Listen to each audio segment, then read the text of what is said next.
In just a couple of days, we have to put our beloved bus, the Huckleberry, to sleep. No, wait, I don't mean like put to sleep like taking him to the vet kind of put to sleep. No. We're putting it into long-term storage. For over 2 years now, this has been our home, the Huckleberry. It's carried us back and forth across the United States 5 times to the bottom of Baja and back. But now, it's time to say goodbye. Now, we're not saying so long forever, but honestly, I have no idea how long this is going to last because you see, we have got a new wondrous unplanned adventure ahead of us, and I have no idea how long it's going to take. Yeah, just about 2 years ago, we started building out the Huckleberry, our home. But in just a couple of days, it's going into very long-term storage here in California, where we're visiting family, where we have to put up with this.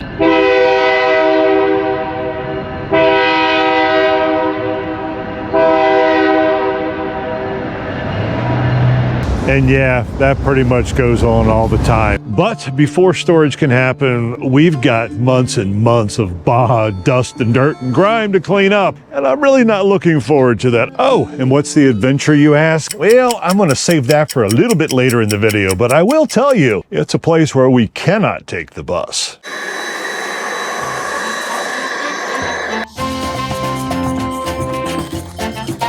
Mr. Dyson, I love your stuff, but it does not stand up to Baja dust. The problem is this thing will not fall flat, and if something is not falling flat, it is not sucking up dust, now is it?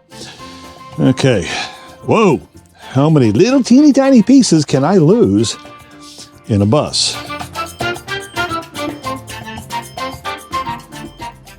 Yeah, if it's stuck, you use WD-40, and if it moves, you put duct tape on it. I don't know if this is going to work or not. Where's the pivot point? Right.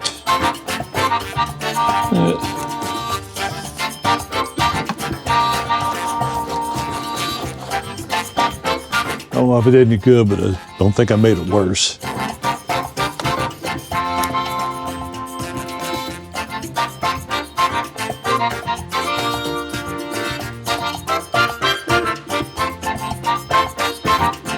You know, I know it does seem kind of disgusting, all of this dust and grime. Why didn't you clean up over the past 3 months? Well, you kind of lose focus of the sand and dust when it's everywhere. But last night, a daughter was in the bus and started coughing, and we thought, yeah, I guess we kind of clean it up. And plus, you don't want to come back from a long-ass trip to a dirty bus, so we got to clean. But still, I am kind of wearing all of this dust and dirt with a lot of good memories.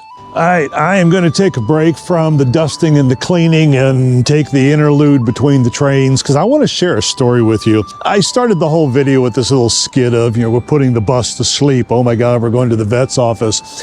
When I was young, like 8, 7, maybe 6 years old, we had this German Shepherd named Duchess. Duchess was what you would call rambunctious. I mean, to the point where she would just throw herself through every screen in the breezeway on our screened-in porch as my father was fixing it. And so my father said, I'm taking the dog to the farm. Now, for those not of my age, that was an old euphemism that kind of meant, skip ahead to, I don't know, I'm 30 years old. My sister comes up to me and goes, all this time, and I finally understood what Dad meant when he said he was taking Duchess to the farm. I, of course, was all smug, like, oh, I knew it. I knew that he killed the dog. Well, we went and talked to my father shortly after that, and he looked really confused. He's like, no, I really did take Duchess to a farm. It was like an apple farm. The dog spent the rest of his days running around and having fun. In my last video, I played this game show game where there were 3 doors, and behind one of them was our next adventure. Door number 1 is to continue the road trip in the bus. Except this time it would be up the California coast, Oregon, Washington, hook a right, and kind of bebop between the US and Canada and just see what we can see. Well, obviously the road trip is out because we're putting the bus into storage. So door number 2 is Vietnam. Yes, of all places, a country halfway around the world. It's a place we're dying to go see. We want to spend like 3 months there, kind of dying dying to go see it. But there's a problem. This problem is the rainy season. It's actually pretty much starting now. We could maybe eke a month out if we went up to the north part of the country, but the rainy season is upon them. I don't think that's going to make for, well, a good trip. And nope, we didn't pick Vietnam either. It's still high on the list, and we will be going just as soon as the rain stops, which meant we picked. And door number 3 is going and hiking the Camino in Spain. Now, if you don't know, the Camino is a pilgrimage.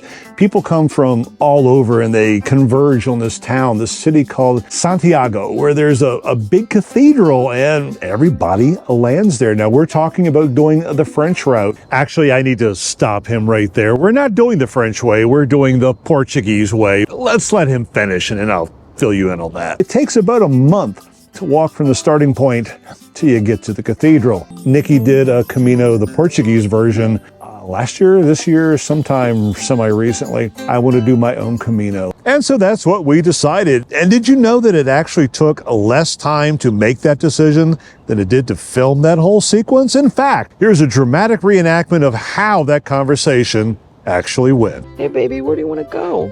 No idea. Where do you want to go? Think you maybe walk somewhere? Spain? Portugal? That's a good place to go. Okay, I'll race you to see who can get the cheapest airfare. And so that's what happened. And we're going to get into the details more in a bit because right now we have to solve a potentially stinky problem. All right, we are almost ready. We are almost packed up and cleaned up, but we got one last problem. Perishable food. All of this stuff that's in the refrigerator and the freezer. It needs a home. We just don't want to throw it out. We're turning off the solar panels. We're turning off the batteries. Well, that means things are going to go rotten and stink, and I ain't coming back to rotten and stink. So we are parked just on the street outside of the daughter's apartment, which means she wins the freezer and refrigerator lottery. We're just going to carry everything up there and drop it off on her. You know, while we're sitting here waiting for a train to drive by and interrupt our peacefulness, I'm really going to miss this bus. I didn't think I was going to. I thought it'd be like, oh, thank God I'm not driving for a couple of months. But the closer we get to putting that thing in storage, it's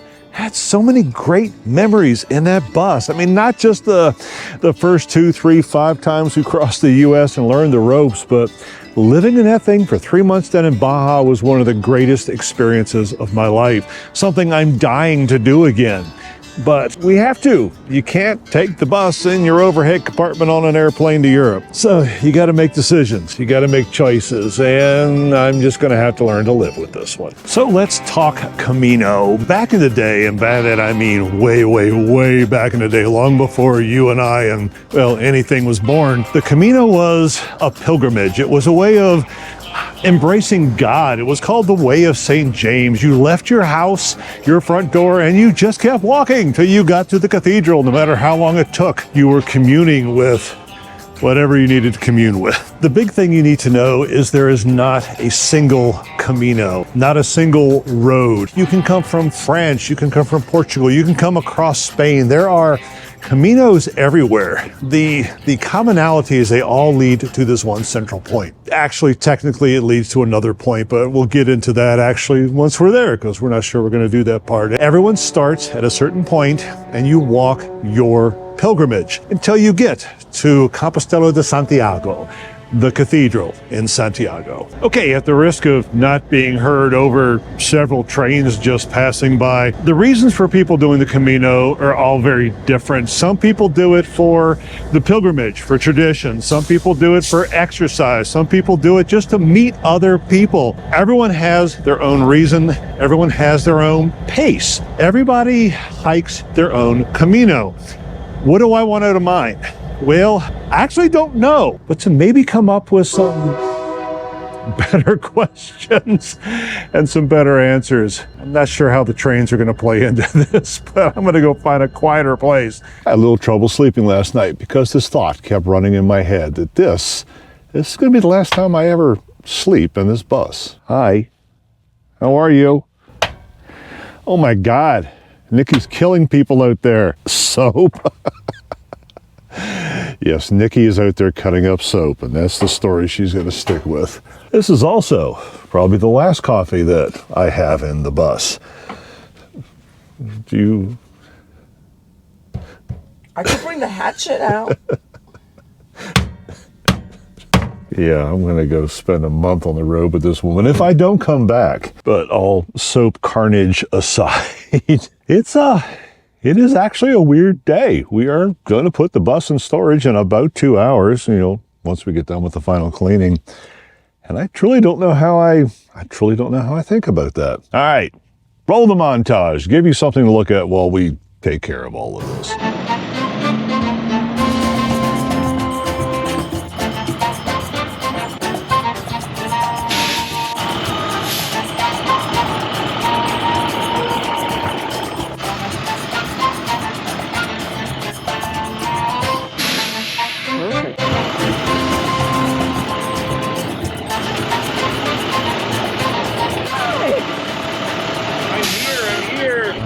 The Huckleberry's final resting place. Well, final, kind of final.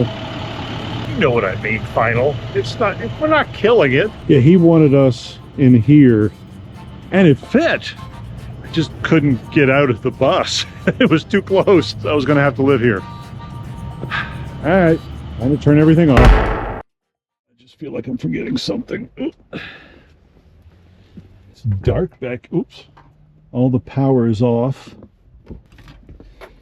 The Huckleberry is dead. What are we forgetting, baby? Anything? I've got my passport. I've got my license. Well, we're still here for one night. We can always come back. I don't fit.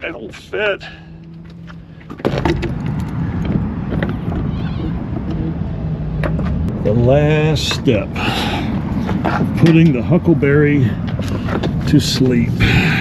Night, night, Huckleberry. Which way does it go? There we go.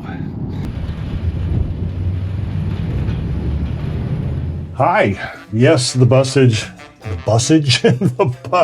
deeply in storage, and we're going to go assuage our guilt here shortly with, I don't know, a beverage. But I wanted to share something with you. This thing on my back, we bought it from REI, and yeah, I know REI notoriously for being stupidly expensive. But when you got a new pack, you got to try them on. You can't get the stuff from Amazon because everything that I own, everything that I am carrying with me for the next few months is in here.